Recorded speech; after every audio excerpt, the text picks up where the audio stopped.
So here we are at the Powersportsmax website.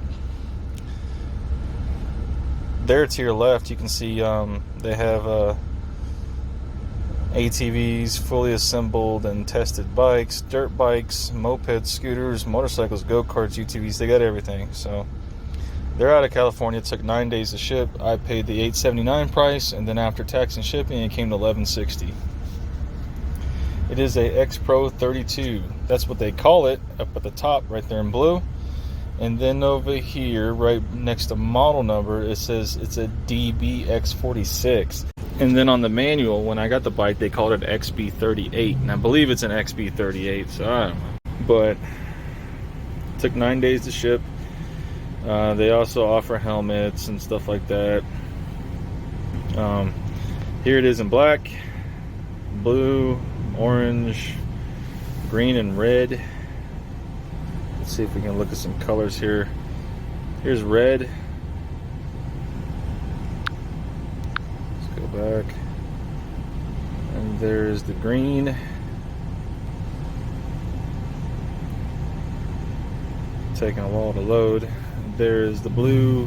And you get the idea that the reason why I went with the black is just it didn't seem like the other options didn't seem like they were just the right choice for me. I wanted the black, and I wanted a secondary color, and I wanted to add my own color to it. I wanted the frame to stay black. And they offer a bunch of pictures. This is Powersportsmax. There's their phone number, 855-256-8969. So yeah, they were really quick out of California. It took 9 days to ship to Texas. RL shipping or RL trucking came, and they were supposed to deliver on a Thursday, and they came 2 days early on a Tuesday, knocked on the door and dropped off a box pretty much just like this. And so yeah, I went with the black, and these are the graphics that I added to it. So this is pretty much how the bike ended up for me. Again, this is why I chose black. When you're looking at it in a real-time picture, it just seems to do a whole lot better for me when everything's black, and then I can add what color I want to the plastics. And so this is what the bike turned out looking like. I did all the graphics myself. I got a roll of vinyl for about a little under $9. I can probably do like 2, maybe 3 bikes with that one roll of vinyl.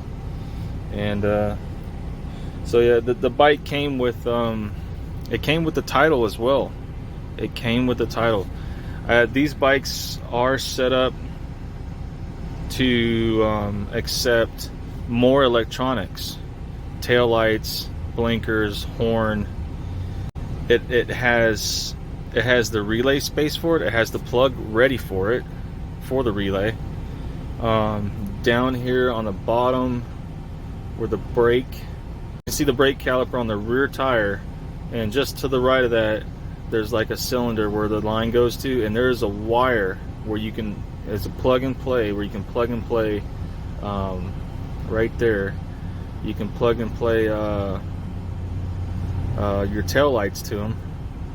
I seen, if you type in xb-38 125cc, you'll see them. They have a video where they're assembling one. They're in China, and the one they're assembling has this headlight, okay, but it also has turn signals, a horn on the handle switch, tail lights, blinkers. So this is pretty much the base model of that. So you can add to it. So you can get this bike and then add to it and make it street legal. You got to turn your off-road title into an on-road title. I'll get into those specifics here in a little bit, but this headlight has 2 bulbs in it. It has one bulb for a running light, and then the other main bulb is a headlight and a high beam. So that's good, because, you know, to pass inspection it needs to have a high beam, right? So it has that already. It has the electric start. I mean, it's the full package, I think, for a 125. Now I'm putting on the 17 tooth sprocket here in a little bit this weekend, and in the front I'd put a smaller one in the back. It's just that the chain, you can't see it from this angle, but the chain is going to rub on the swing arm if you go any smaller, so I can't do that. It does come with a 41 in the back, a 15 in the front, so I'm keeping the 41. I'm bumping it up to a 17. My top speed was about 45. I didn't have it clocked, but I've gone 45 before on a bicycle and a motorcycle, and it just felt like 43, 45. So with this sprocket, I'm thinking probably going to hit 50. This is definitely not an interstate bike. It's a scoot around town bike. That's all it's ever going to be. Even if you get a 250 Hawk, I still wouldn't get on the interstate. You know, I want something that can at least reach 85 miles an hour, has some good weight to it, to deflect wind and maybe even another car. I don't want to get on a highway with just a little 350, 400 pound bike. That's just too small. This thing does weigh 187 pounds. The fuel tank is 2.5 gallons. It does come with a battery.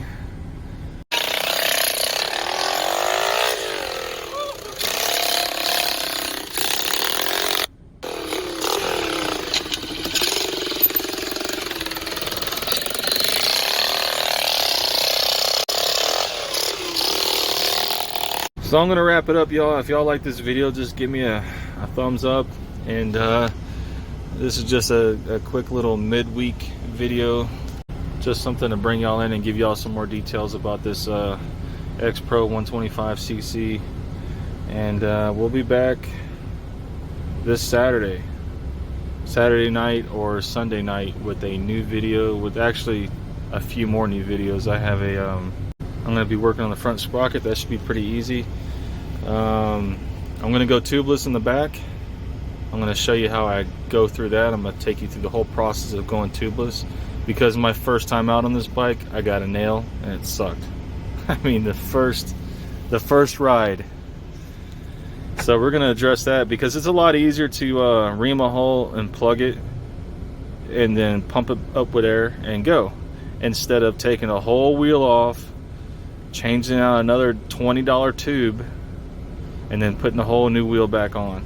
I mean, that's to plug a hole, 15 minutes, man. I can pull the nail, ream it, plug it, and with a hand pump that you keep with you, pump it. In 15 minutes, you're back on the road, you know. So that's what we're going to do with that. I'm also going to do a really up close and personal walk around with the bike,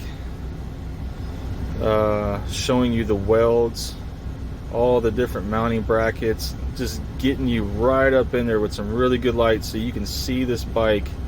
I think it's a good transition, especially if you're a motorized bike enthusiast and you want something a little more comfortable. You know, I'm in my early 40s now, and I'm trying to be young still, but those motorized bikes, they vibrate like crazy and my back starts to hurt. And this is a full suspension bike and it doesn't vibrate as much, and it's a lot more fun for me. I can do a lot more stuff and not feel as much pain. So this is a good transition, especially since it doesn't have a clutch lever. It's a semi-automatic. If you're afraid of dirt bikes or motorcycles, but you're currently riding a motorized bike, and this really isn't that much of a leap. It's just another stepping stone to get you where you need to be or where you want to be, if this is something you want to do. So we're going to get in some close details of all the shocks and the tires and the spokes and the rims and the handlebars and everything about this bike, so you can really get a good idea and be confident if you do go to purchase one of these from this website, Powersportsmax. There's also going to be another video. I'm going to install a rear tail light with a braking illumination. That's going to be interesting, and shouldn't be too hard for me. Electrical stuff is right down my alley. There may be another video on top of that, we'll have to see, but that's what's coming up this weekend, so y'all stay tuned and drive safe. So one more thing I almost forgot, it's probably the most important, is that they leave a title with the bike. So when you get the bike, you're going to open up the paperwork and you're going to find a title in there, and it's a legit title. You can even sign the back when you sell it. It's a off-road title, so you'll have to transfer it if you want to use it on road, or if you care to use it on road and, you know, abide by the law. But you'll have to transfer it from an off-road to an on-road title. And if you go to YouTube and type in transferring off-road to on-road title, you'll see an actual legitimate service. There's a company out there that will do all the paperwork for you. So I just wanted to leave that with you, and we'll see you next time with some more videos.